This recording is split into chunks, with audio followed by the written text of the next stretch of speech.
Pancasila dari masa ke masa.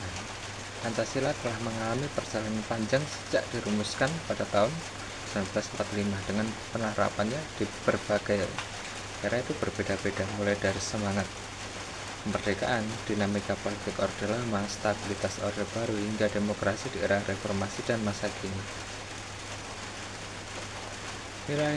Nilai-nilai tetap dan menjadi dasar bagi pandangan hidup bangsa dan negara meski menghadapi tantangan dengan ideologi lain.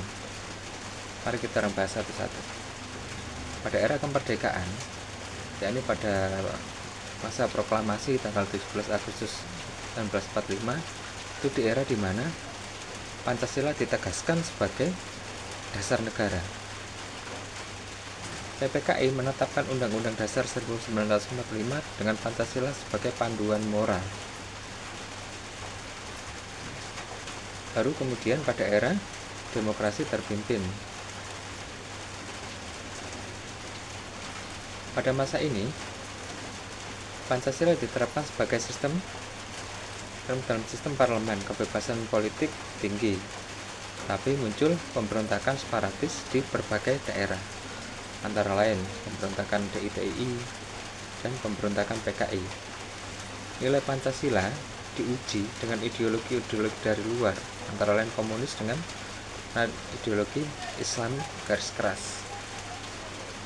Puncaknya pada tanggal 30 September 1965.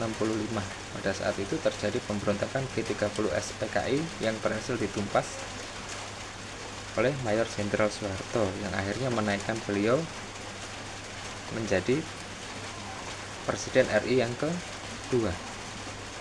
Nah, di sini dimulailah pada masa era Orde Baru atau eranya Pak Harto. Pada eranya Pak Harto menekankan kestabilan politik demi pembangunan ekonomi nasional dengan dibukanya PMA atau penanaman modal asing, dan nilai-nilai Pancasila dipegang dengan kuat melalui zaman itu namanya P4.